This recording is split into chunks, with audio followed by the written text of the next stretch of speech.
So this is the headline from In Touch Weekly. They said RHOC's Katie Ginella accused of calling police to report fake crime causing wrongful arrest.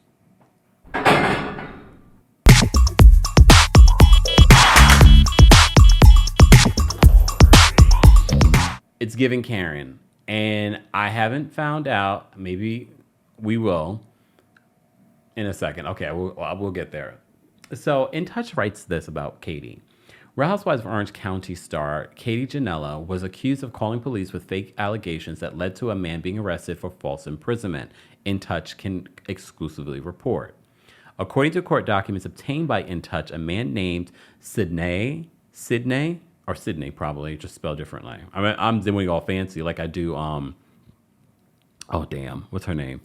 Zendaya. Is Zendaya, but I always say Zendaya. Anyways. Obtained by In Touch, a man named Sidney Silva, filed a lawsuit against Katie, who's 40, in March of 2016. In his lawsuit, Sidney said that he had an incident with Katie on the roadway on April 12, 2015.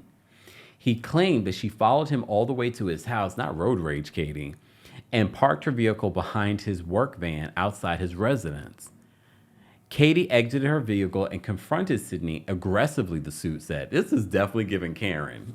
Come on. It's definitely giving Karen.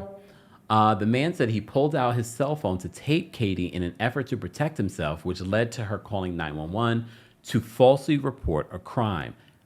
Okay, Bravo investigators, do you have the video footage? Someone has this video footage. This is from 2015. He said Katie told the operator that he was preventing her from leaving the scene. Sidney said that he was in no way preventing or stopping Katie from getting inside her car and leaving the scene. When police arrived minutes later, Katie again communicated to them that Sidney had blocked her path and prevented her from getting inside her vehicle and leaving. As a result, Katie's allegations, the police initially arrested Sidney for false imprisonment, disorderly conduct, and reckless driving, the lawsuit said. Upon further investigation, the police determined that Katie was the primary aggressor and that her allegations against Sidney were false. Katie, come on. Sidney said as a result of the investigation initiated by Katie's call and her subsequent false allegations, was thrown to the ground, injured, and arrested by the police. Come on now. I like Katie, but I have to be fair here. We've seen how these situations could end up getting someone killed. He said that he was forced to hire lawyers to fight the charges that ended up being dismissed. He said that he spent $12,625 on legal fees to defend himself. He said Katie should be held liable for the fees. Sidney also accused Katie of slander. He demanded over $100,000 in damages. He deserves every penny. She's lucky that's all he asked for. According to the court docket, Katie never responded to the case. This just gets worse and worse and worse. According to you're a Karen and you didn't respond?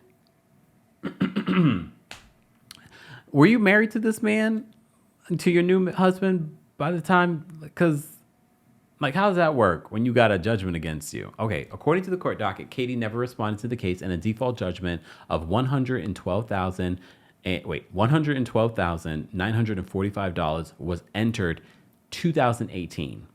Sidney filed a separate lawsuit against a police officer involved in his arrest. In that lawsuit, it revealed the details that allegedly led to Katie following Sidney home.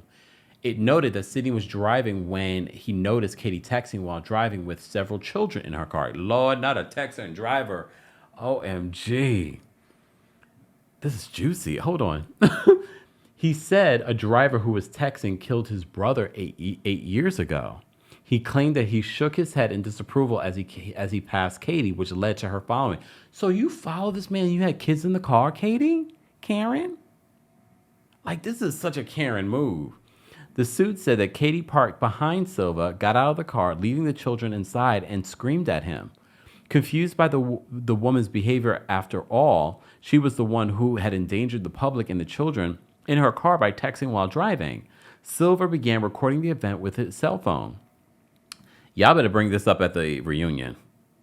Please understand, someone needs to bring this up at the reunion. Hey, Tamara, bring this up at the reunion, girl.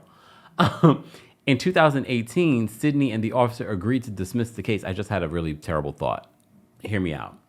Do you think Heather might be behind getting this information out to the blogs? Again, a lot of this information is publicly accessible. Just saying, people start digging when you're on these reality TV shows.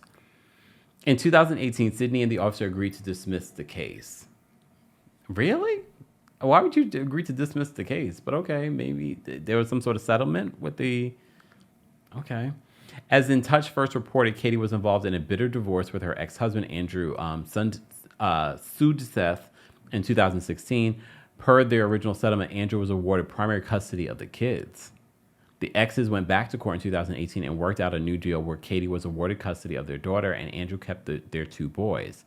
In the case, Katie was accused of forging her husband's name on student loan documents. What in the destiny from Love and Marriage Huntsville is going on? She denied the claims. Recently, as you know, Katie was sued for $5 million over an alleged stolen business idea. She denied all claims of wrongdoing. Well, Karen, at this particular point, after reading all of this, I believe everything they said about you. I still like her on the show. However, this is quite shocking. Look. Back to Real Housewives of Orange County. That was a nice little break, though, guys. Wasn't that juicy? Juicy. Wow, Katie.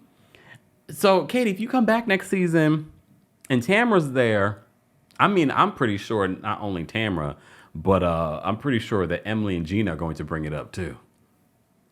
I mean, look. All that information's out there. So whatever happened with this judgment? Is this judgment still following you? Almost 7 years later?